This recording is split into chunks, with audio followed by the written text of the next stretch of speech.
In this video, I'm going to show you how to change the oil on your Toyota Hilux. Doing your own oil change is a simple way to keep your truck running smoothly and save on maintenance costs. Start by parking your Hilux on level ground and letting the engine cool down.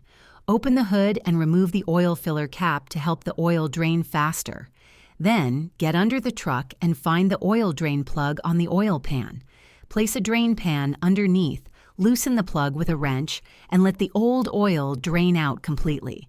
Next, locate the oil filter, usually near the engine block. Unscrew it by hand or use an oil filter wrench if it's tight. Before installing the new filter, rub a bit of fresh oil on the gasket to create a good seal.